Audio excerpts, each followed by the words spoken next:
Hello everyone, welcome back to my channel. प्रणाम करता हूँ आप लोग को। आप लोग पढ़ने वाले नहीं हो मेरे भाई।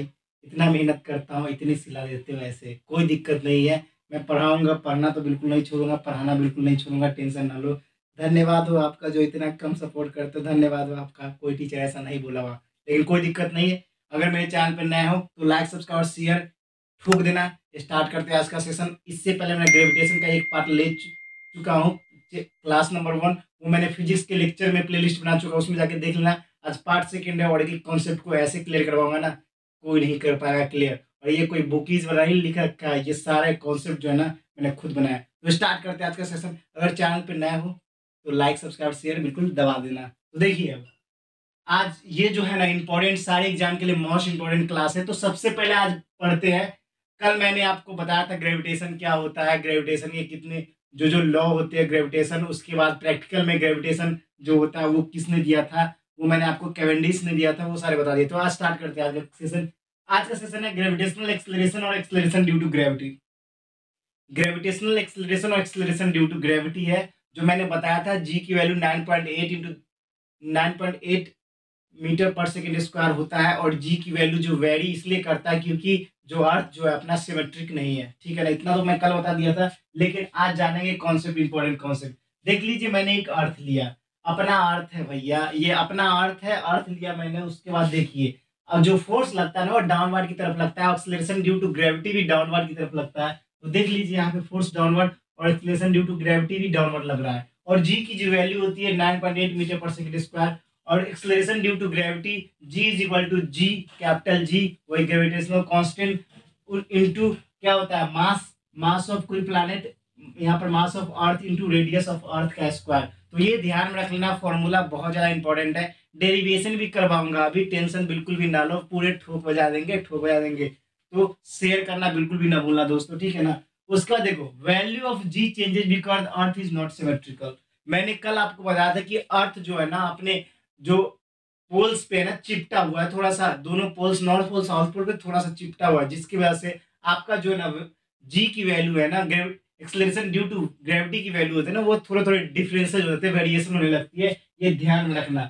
अब वो हो गई। अब देखो कहाँ पर का रेडियस ज्यादा होता है, कहाँ का कम होता है। देखो ये अर्थ मैंने ले लिया, देख लीजिए ये जो है ना रेडियस है, इक्वेटर के पास जो है उसको रेडियस ले लिया। और ये जो पोल्स के पास है ऊपर वर्टिकल में, उसको क्या है, रेडियस ऑफ पोल्स ले लिया। अब देखिए, जब भी आपसे एग्जाम में पूछे कि आपका जो रेडियस होता है पोल्स का, वो लार्ज होता है या स्मॉल होता है, किससे, रेडियस ऑफ इक्वेटर से, तो आपको ध्यान रखना है radius of equator is greater than radius of pole. Radius of equator is greater than radius of pole, दिमाग में सीधा डाल लो, क्योंकि ये सारे एग्जाम में पूछे जाते हैं। आपका ये प्रैक्टिकल नॉलेज ये बहुत जानना बहुत जरूरी है मेरे भाई, बहुत ज्यादा जरूरी है, बहुत ज्यादा इंपॉर्टेंट है। आपको ये जानना जरूरी है कि आपका रेडियस ऑफ इक्वेटर जो होता है वो ग्रेटर होता है, क्योंकि अर्थ के बारे में नहीं जानोगे तो कैसे सीखोगे, अपने जिस रहते हो जिस जगह के बारे में नहीं जानो तो कैसे सीखोगे। तो इसलिए ग्रेविटेशन बहुत ज्यादा इंपॉर्टेंट चैप्टर बन जाता है एग्जामिनेशन पॉइंट ऑफ व्यू।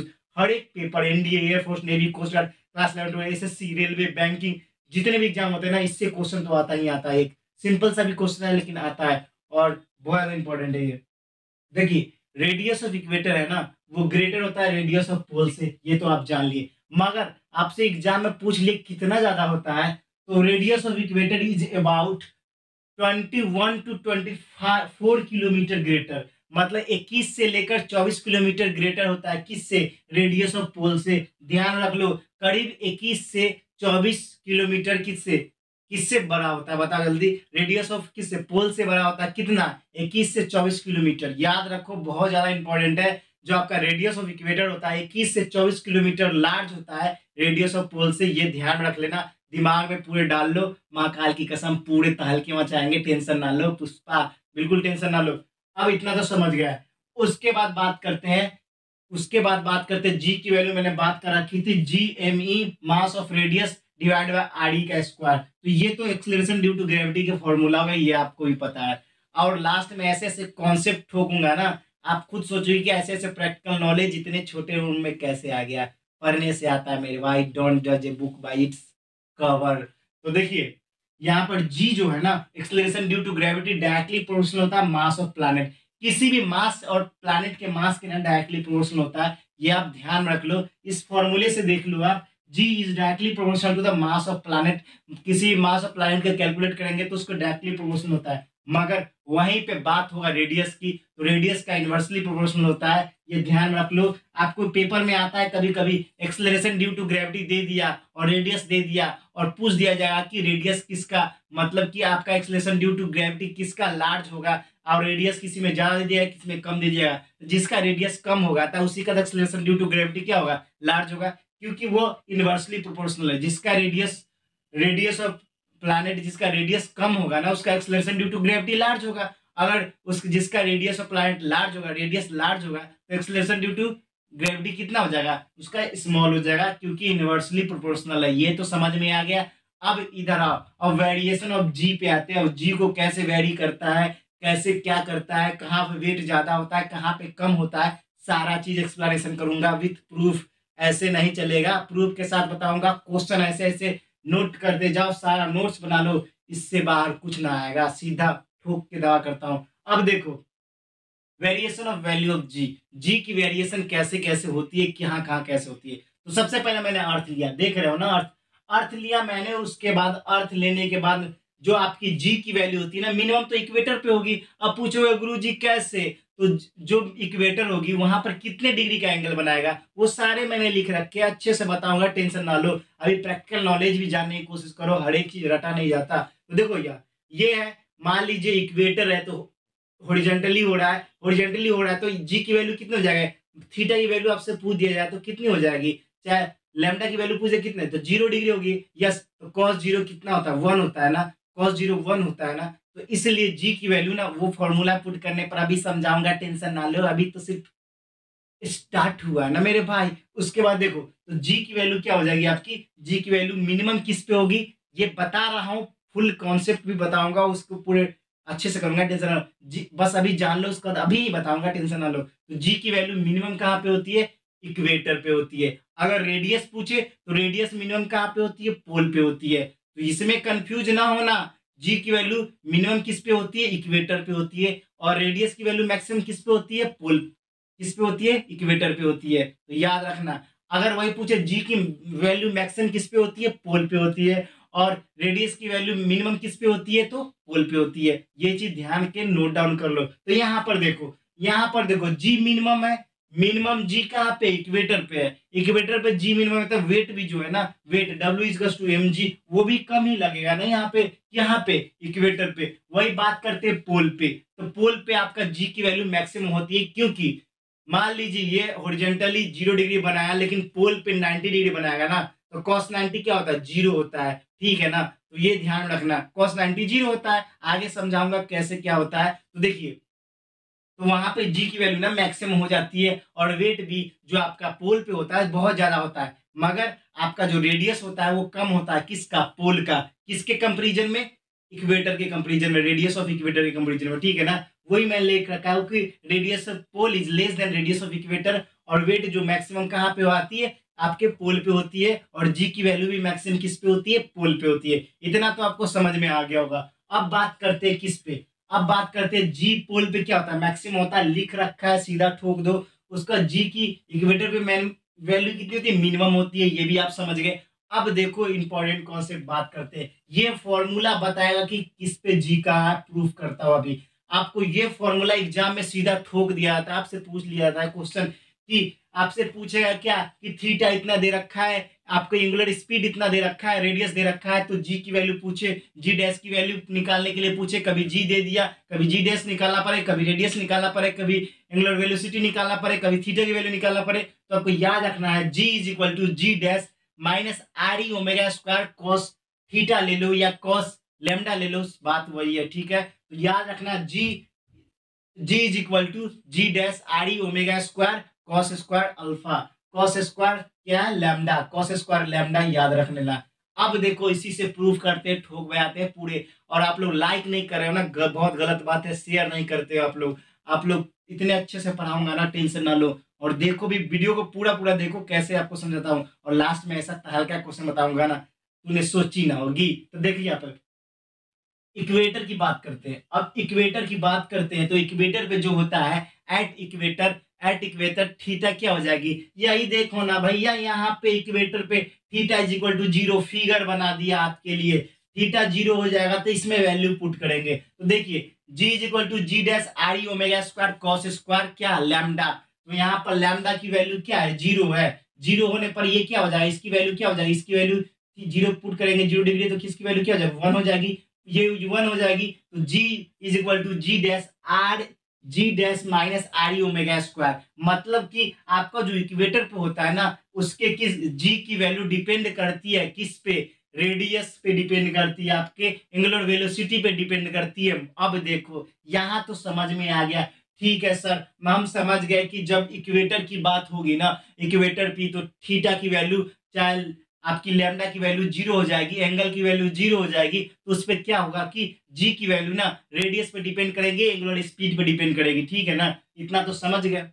अब गुरुजी पोल पे बात करते हैं, तो पोल बोलता है मैं तेरी पोल खोलूंगा, मैं ना 90 हूं, पूरे 90 हूं, टेंशन न लेने का जरूरत नहीं है, मैं 90 हूं, सारे को 0 बनाऊंगा, टेंशन बिल्कुल नहीं लेने का, तहलका मचाएंगे। तो देखो यहाँ पे lambda is equal to 90 degree, अब थीटा की भी वैल्यू भैया 90 हो गई, ये पूरा 90 हो गया, ये cos 90 कितना होता है मेरे दोस्त, cos स्क्वायर 90, 90 की वैल्यू तो 0 होती है, तो ये पूरी वैल्यू 0 हो गई। तो देखो जी पोल पे क्या सिर्फ डिपेंड करता है जी डैश पे, acceleration due to gravity at pole depend करता है ओनली जी डैश पे, बाकी किसी पे डिपेंड नहीं करता, इसको कोई फर्क नहीं पड़ता, क्वेश्चन भी है टेंशन ना लो, इसको कोई फर्क नहीं पड़ता कि रेडियस क्या है, एंगुलर स्पीड क्या है, मुझे कोई फर्क नहीं पड़ता, I only depend upon g dash, जो उखाड़ सकते हो उखाड़ लो। यहाँ पे पोल जो होता है बोल रहा है, पोल सीधा बोल रहा है कि भाई cos स्क्वायर 90 वाले हैं हम, सीधा ठोक बजा देंगे,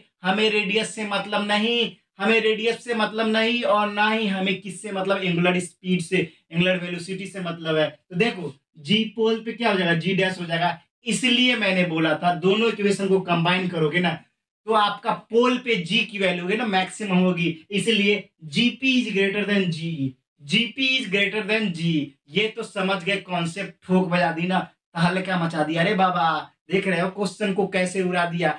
अब देखो ना एक क्वेश्चन यहाँ पे डाल रखा है, if the speed of rotation, वही ओमेगा की बात करता है, ओमेगा आ रहा है यहाँ पर, ये स्पीड ऑफ रोटेशन वही भैया omega increases, if speed of rotation will increases then g at pole, g at pole क्या होगा, इंक्रीज करेगा, डिक्रीज करेगा, या सेम रहेगा, ये चेंज ना होगा, इंक्रीज करेगा, डिक्रीज करेगा, या सेम रहेगा, या कुछ ना होगा। तो याद रखना नन ऑफ दी, जिसमें से तीनों में से कुछ नहीं, तो याद रखना स्पीड, अभी जस्ट ही बताया कॉन्सेप्ट, स्पीड ऑफ रोटेशन जैसे ही इंक्रीज कराओगे ना भैया, तो इसके किस पे बोल रहा है, पोल पे जी की वैल्यू क्या होगी, वो तो बिंदास बंदा है, थीटा 90 लेके बैठा, सारे को 0 कर रखा है, उसे कोई फर्क नहीं पड़ता स्पीड बढ़ाओ या रेडियस बढ़ाओ, इसलिए आपकी जी पोल पे जो होगा ना वो सेम होगी, बिल्कुल चेंज नहीं होगी, याद रखना सेम होगी।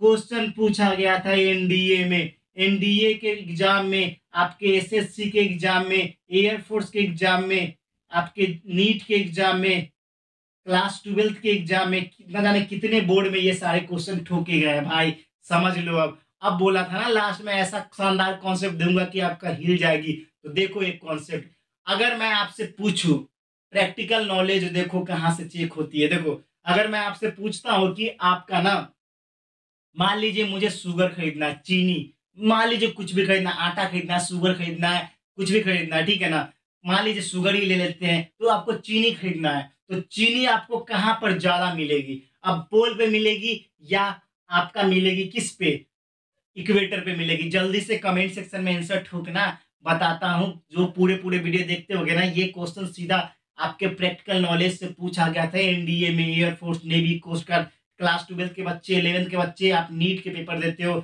जेई मेंस के देते हो पेपर, सारे एग्जाम में पूछे जाते हैं, तो बताओ जल्दी से आपके, तो एसएससी में भी पूछा गया था, ये क्वेश्चन पूछा गया था कि आपका अगर चीनी हमको खरीदना हो, सॉल्ट खरीदना हो, चाहे चीनी ले लो, कुछ भी खरीदना हो दोनों में से, अगर चीनी और सॉल्ट खरीदना है, तो आपका वेट कहाँ पे, आपका वेट ज्यादा आप तौल पाओगे, ज्यादा वेट ले पाओगे चीनी और सॉल्ट का, जल्दी से कमेंट सेक्शन में आंसर ठोक सकते हो, मैं तो आंसर बताऊंगा ही मेरे दोस्त। तो देखो हमेशा याद रखो आपकी जी मैक्सिमम कहाँ पे होती है, तो बोलोगे गुरुजी अभी तो जस्ट बताया कि जी मैक्सिमम होती है पोल पर। पोल पर मैक्सिमम होगी ना, पोल पे अगर मैक्सिमम जैसे ही होगी ना तो वहां पर वेट बढ़ जाएगा। तो आप किसी भी चीनी चाहे सॉल्ट को तौलोगे ना वहां पे, तो वहां पर उसकी ना अमाउंट जो है ना वो कम होगा, उतना ज्यादा नहीं हो पाएगा, क्योंकि वहां पर वेट मैक्सिमम है। वेट मैक्सिमम होने के कारण आपको बहुत कम ही सामान मिल पाएगा चीनी चाहे सॉल्ट का। मगर आप वहीं इसी जगह पे इक्वेटर पे ना आप किसी भी चीज को खरीदोगे, मान लीजिए वेट करोगे, तो वहां पर ज्यादा मिलेगा। तो हमेशा याद रखना, आपका पोल पे जो होता है ना, आपका जी की वैल्यू मैक्सिमम होती है, और कोई चीज वेट और मेजरमेंट करेंगे ना वहां पर, तो वहां उसकी वैल्यू बहुत कम होगी। मगर अगर बात करेंगे यहाँ पर कहाँ पर, पोल इक्वेटर पे, तो इक्वेटर पे क्या होगा आपका, इक्वेटर पे आपका क्या होगा कि वेट कम होता है, जिसकी वजह से आप चीनी और साल्ट ज्यादा अमाउंट में आपको मिलेगा। तो याद रखना हमेशा कि आपका ग्रेविटेशन और जीपी जो होता है पोल का, जो एक्सेलरेशन ड्यू टू ग्रेविटी, वो ग्रेटर होता है किससे, इक्वेटर से। क्वेश्चन को भी उड़ा दिया था हल्का, कॉन्सेप्ट को भी उड़ा देता हल्का। ऐसा नॉलेज पता था कि आपको? कमेंट सेक्शन में लिखना। अगर मेरे चैनल पर नए हो तो हथौड़ा फेंक के लाइक सब्सक्राइब और शेयर बिल्कुल ठोक देना। फिर मिलेंगे नेक्स्ट वीडियो में। और दोस्तों मजाक करता हूँ, इतना टेंशन लेने की और सीरियस होने की बात नहीं है, टेंशन ना लो, हम भी दोस्त हैं आपके। तो मिलते हैं फिर नेक्स्ट वीडियो में, फिलहाल इतना ही। जय हिंद, जय भारत, वंदे मातरम। और पढ़ाएंगे पूरे दम से।